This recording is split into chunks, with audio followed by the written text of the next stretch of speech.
Hi, it's me again, your favorite English 101 professor of the moment.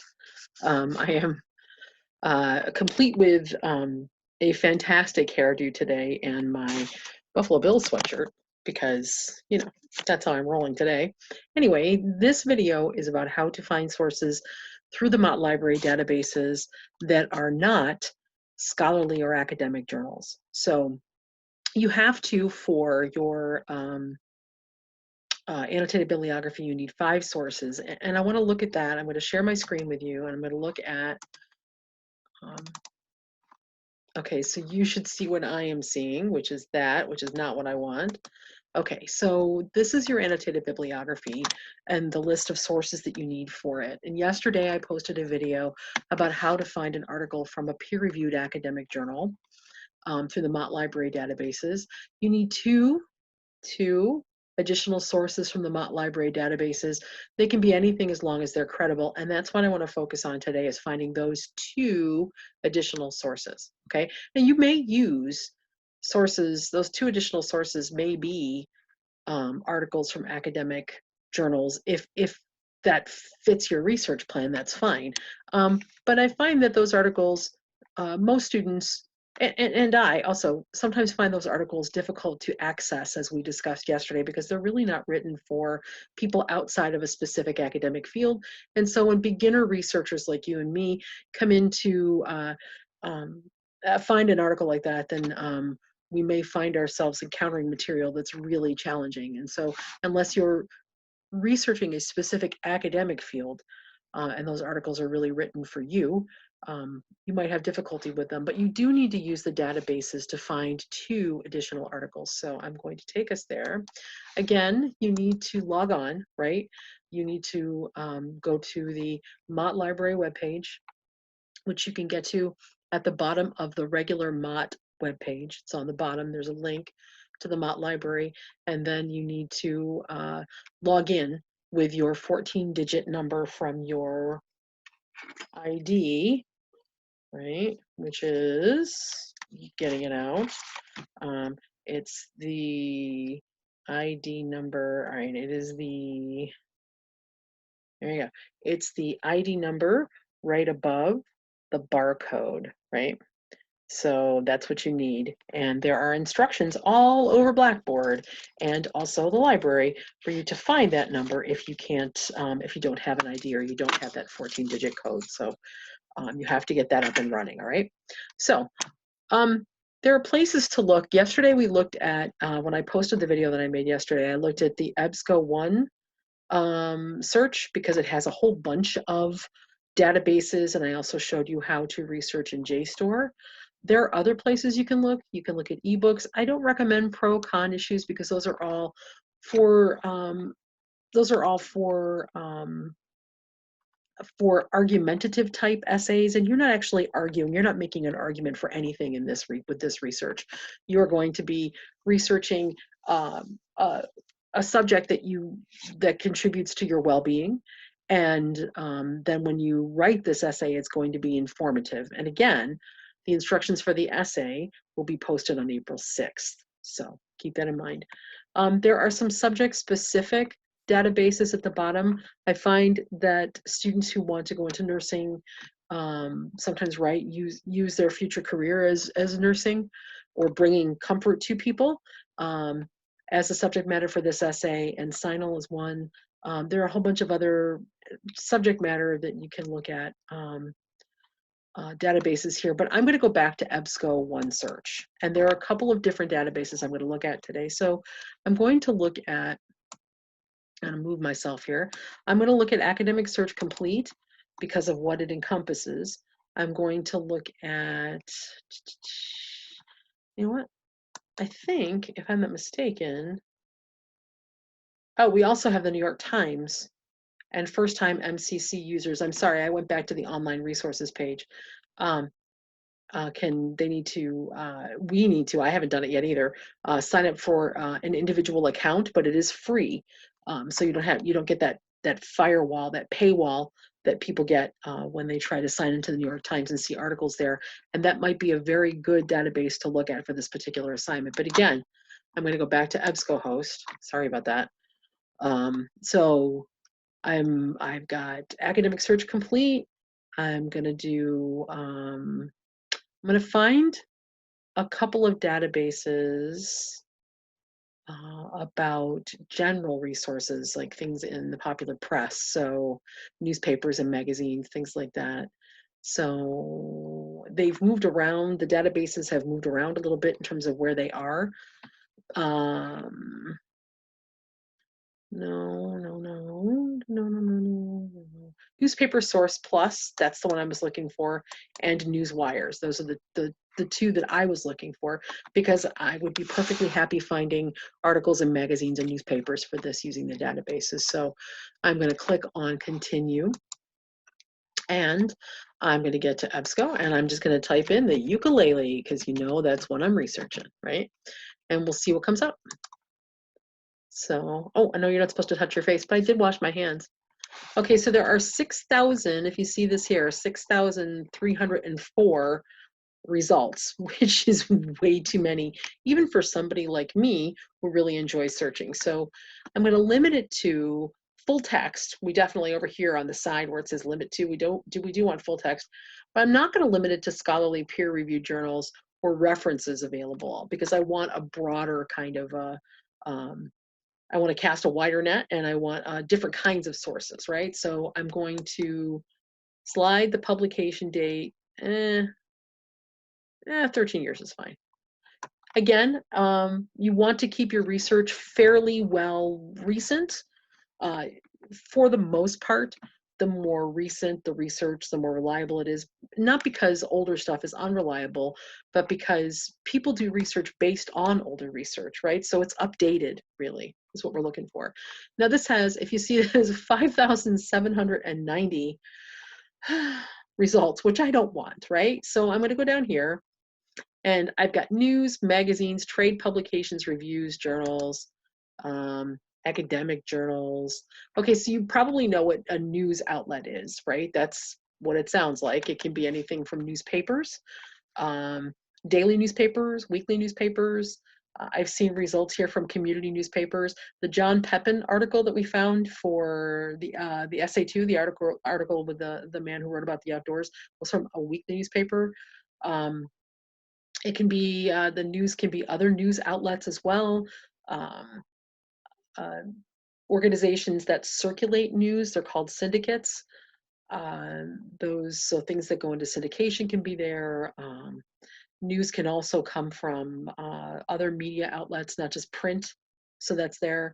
And then, of course, you know what magazines are. Magazines are glossy magazines.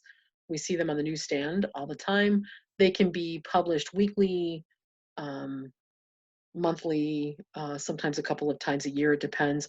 And trade publications might be something that you're not familiar with. Trade publications are magazines that are designed to, they're geared toward an audience that is working in a field, but they're not scholarly. They can have some jargon specific to a given job, but the vocabulary isn't academic and science and math related and things like that. So for example, a trade publication for teachers might have articles of interest to, like, K-12 teachers might have articles of interest to math teachers specifically or science teachers specifically, but they're not going to include the kind of research that we see in scholarly and academic journals. So I'm going to go to magazines, just because I don't feel like narrowing down 5,154 sources and news. So I'm going to go to magazines and see what it says. It says update.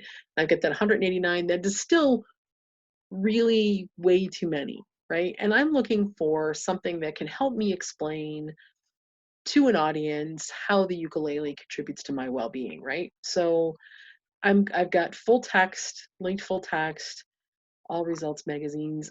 I might look at the subject, right? There's Eddie Vedder. That's interesting to me that they're the ukulele Eddie Vedder. Okay, so you got sales and prices, performer, My Guitar Gently Weeps, which is an old George Harrison song from the Beatles. Beatles, none of this looks Foo Fighters. I got to tell you, the Foo Fighters is interesting too. Ryan Gosling, also interesting. none of that looks like something I can use. So I am not quite sure how to narrow this down even further. So what that tells me is, based on the databases that I've chosen, that I need to go back and redo my search because my search isn't narrow enough. That happens a lot in academic research. So I'm just going to get rid of this. No, no, I don't want to do that. Get rid of that. Okay, so I'm going to go back to EBSCO1 and I'm going to click on the academic search complete again. And I'm going to go down to the Newswires and Newspaper Source Plus. I'm going to go back up again. And I'm going to hit continue. And what do I search for this time? So maybe, I know I want ukulele, right? Ukulele, and maybe hobby. I don't like hobby. Maybe popularity, because I know that from looking at some of those magazines or from some of those articles yesterday in scholarly journals, that it's become a very popular kind of thing to use as a teaching tool. So let's see what this comes up with. So 117, that is so much more reasonable to look at. And then again, I can limit it to, that's good, 2013. And then it's 57, much more reasonable. I keep, instead of looking at the camera, I keep looking at my own picture over here on the side. So I'm going to go to, I'm going to click, you know what, it's just 57. I'm just going to scroll through. So ukulele, flow, and rock and roll. That came up yesterday in academic things because it's from the International Journal of Community Music. It's the happy instrument. Surge in popularity of ukulele shows no sign of slowing down. I'm going to open that in another window too. Ukulele hour grows in popularity at annual music camp. We don't play tiny bubbles. Ukulele group in Rockland, part of surge in instruments popularity. Flashbacks. French horn is blowing its last as pupils reach for ukulele. Humble ukulele strings along new generation of players. I'm going to click on that. The resurgence of the humble ukulele. Apparently, it's a very humble instrument. So I've got these to look at, right? So I'm going to look at the ukulele flow and rock and roll, which I think I looked at yesterday and dismissed. But I just saw something really interesting here. It says the author, Jill Elise Reese at fredonia.edu. She actually went to my college. That's my alma mater, Fredonia State. So I'm going to go to the PDF full text over here on the side, and it's going to pull up, once again, it's going to pull up the how the State University of New York at Fredonia. That makes me so happy. See that?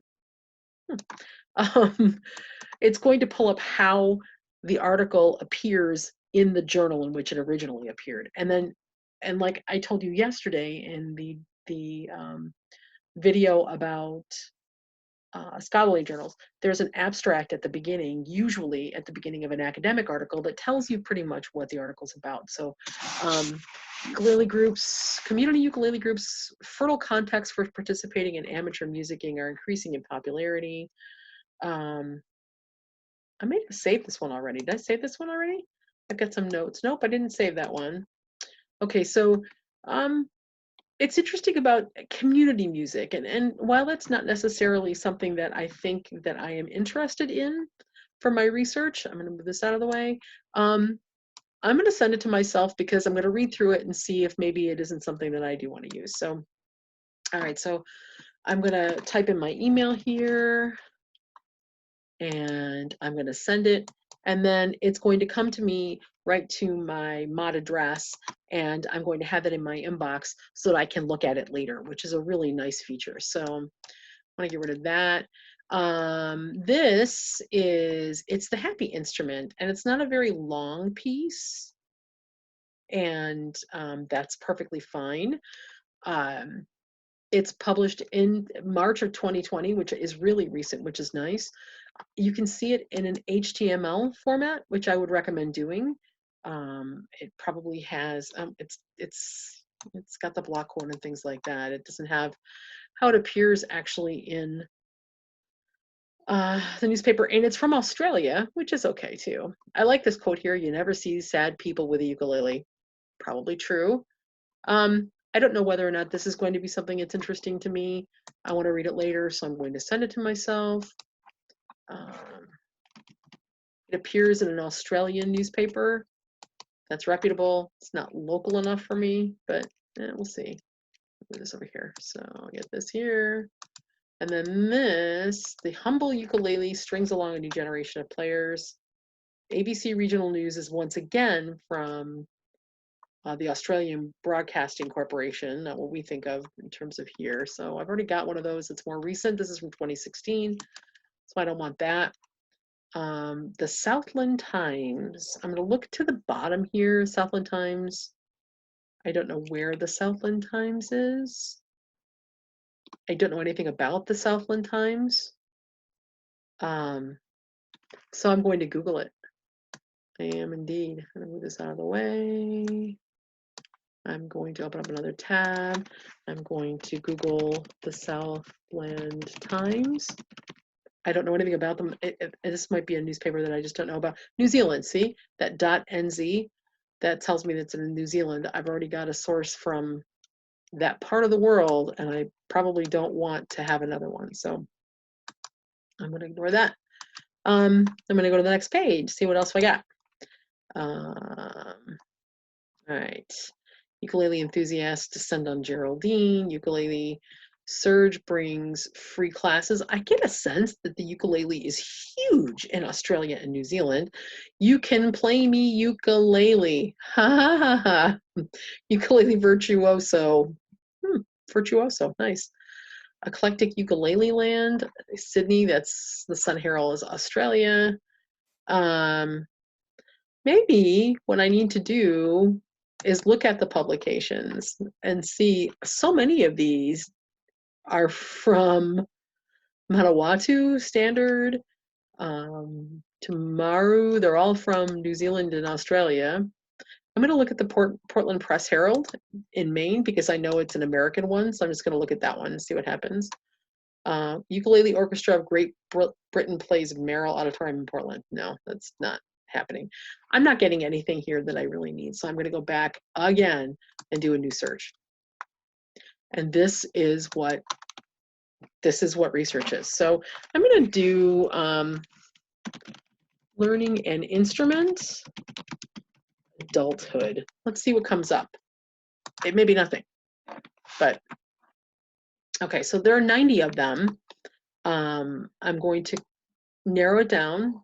2013 to 2019 is probably less than what I want, actually. So let's do 2009 and do that instead. All right. Okay, so there are journals, academic journals, magazines, and news. So I'm going to click magazines, see what comes up. Adult learning. In Great Britain, seeing both sides of the story. Adult participation learning. Oh boy, this doesn't look promising either. So,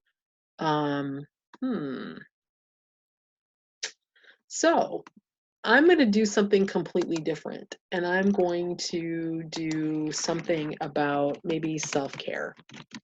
That's where I'm going to go, because I see the ukulele as part of my own self-care, right? So taking that up.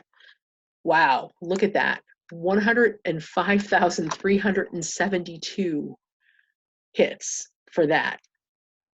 I think that's quite a lot. So I'm going to narrow it down 2009 to 2020. I'm going to make sure that brings it down to 78,608. This, I may need to narrow this search, right? There's journals, academic journals, magazines. This is way too much. So we're going to do a new search. I'm going to do self-care and music and see what comes up. And I put quotation marks around that to make sure I get that phrase all together. See if it works.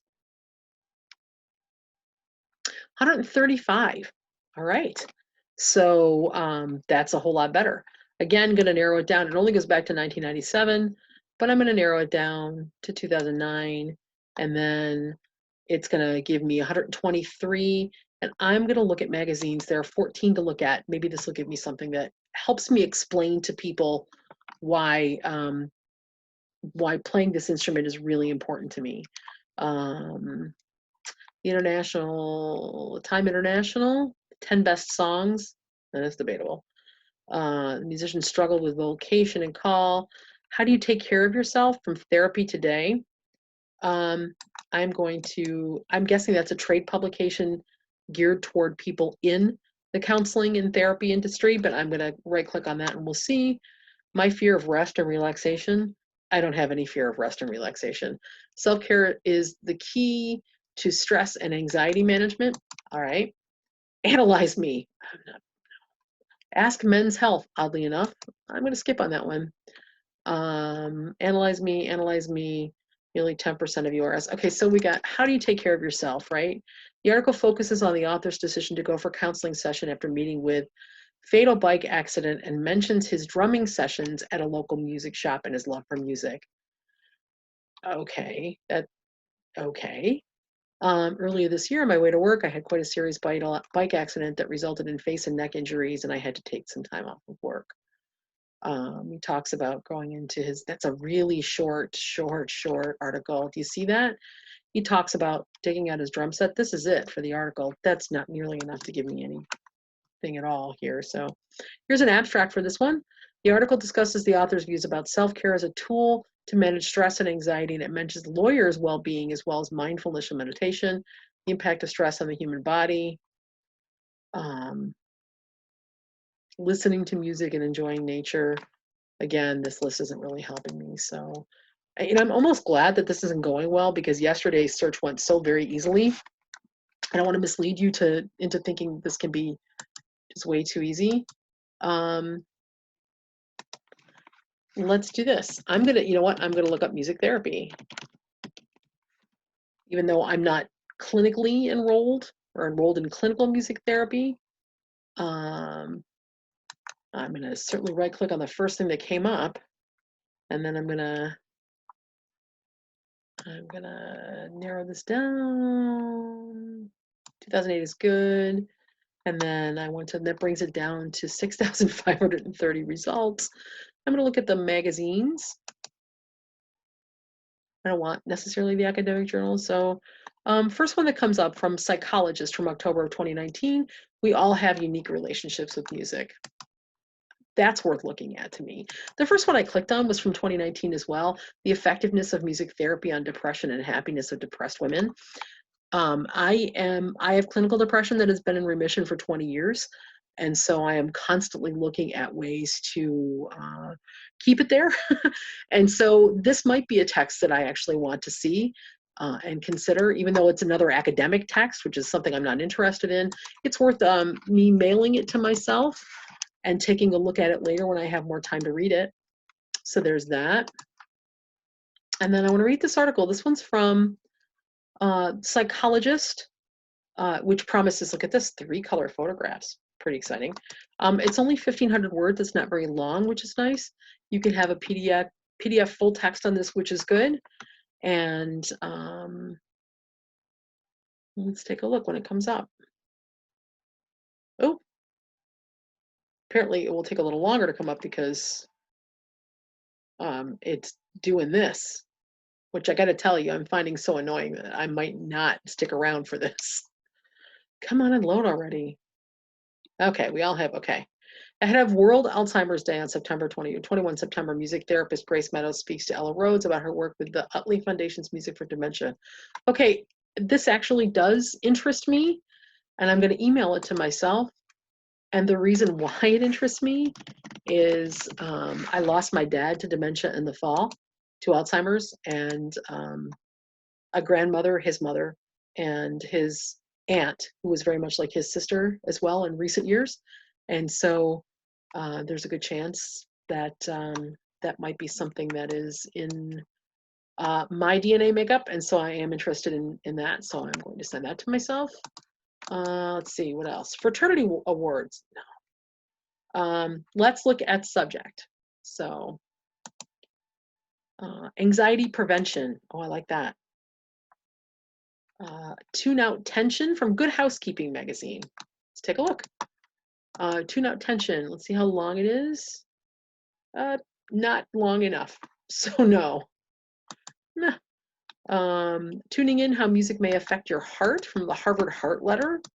Okay. There's a PDF full text. And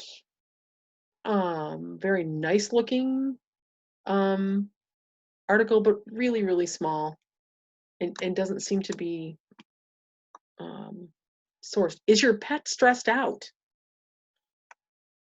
Not really my focus, so not gonna look at that. So I'm gonna go back, see what I can do here. Maybe find for, so we've got, okay, Canadian music educator, international musician, People, Rolling Stone, clavier companion, psychologist, Good Housekeeping, prevention, the scientific mind, American mind. That looks interesting to me. I'm going to do that. See what that says. The healing power of music. First one that comes up from 2015. I'm going to right click on that. It is not insubstantial, which is really nice. There's an HTML here. There's a little abstract at the beginning that says the article focuses on the healing power of music therapy as scientists are learning more about the effect of music on cognitive and motor functions and mental states. Scientists can tailor the therapies for each disorder and targeting brain injuries or dysfunctions throughout history. Music listening and music making played a role in treating disorders. Now, I am not seeking out music therapy for anything specific. It is complete self-medication in this case. This does sound interesting to me, so I'm going to email this to myself. I found a few. And I want to go over a couple more things with you about this before I get out of this database and also lose my battery power, which is about to happen. So I did that. All right. So there's no PDF for this, but it doesn't look that bad to go through. It looks pretty substantial to me. Scientific American, is that what this is? Yeah, Scientific American Mind is a reputable source. I am familiar with it. If you are not familiar, you can do what I did earlier and Google the name of the publication. I got to stop talking to myself in the corner. Google the name of the publication and explore whether or not it looks to be reputable. And it has some interesting fast facts and further reading at the end, which I think is really good. The further reading is especially interesting to me because that may help me find other sources. It may not, I don't know. I don't have the time to look at that right now. But I do want to show you that you can, move this down a little bit, you can cite this, right? So here it is, all nice and pretty, and you can cite the source and say I'm going to use it. I click on the citation over here and it brings up all of these ways to cite the source, and you want MLA. And I am going to copy this into my page that I've got running that is not formatted yet, but I'm going to copy it into that because I'm just glancing at that, it looks like I might be able to get some information out of that for my essay to be able to explain to people why playing the ukulele is important to me. But I know it's a good source to include in the annotated bibliography regardless. So, and I'm going to have accessed today's date, 25 March 2020, just so that I know. I'm going to click save. So I have that there. I have to format all of these. I haven't shown you how to do that yet.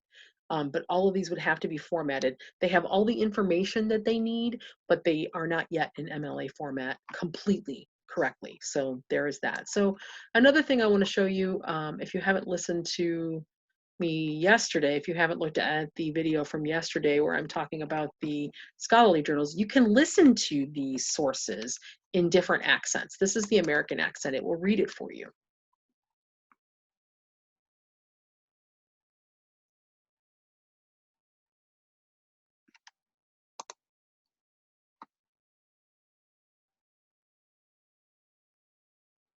Maybe. It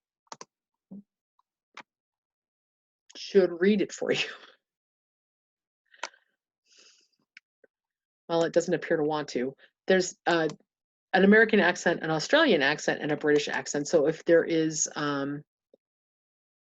if you want to listen to it being read out loud while you're reading along, that should be an option. I don't know why it's tricky today. Maybe there are a lot of people logging on. I don't know.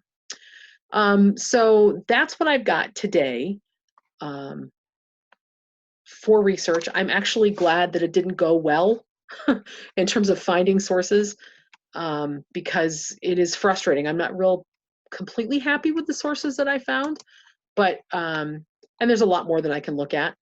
But I like this one, Scientific American Mind, right? I there are lots of ways to narrow down your searches when you get overwhelmed by the number of sources. Often when we are researching, we have to play around with the search terms that we're using to find the right information that we need. Your sources for your annotated bibliography should be things that somehow help you explain the subject matter that you're exploring, or help you explain how it affects your well-being, or help you explain how you are trying to nurture your own well-being, or the importance of doing so, right? So I looked up self-care in this search, and I think that's an okay thing to look up for this particular assignment, so that you can understand why the thing that affects your well-being positively does so, right? So sometimes we need to expand what we think of in terms of our search terms, and sometimes we need to narrow, and sometimes we just need to be more specific or more creative.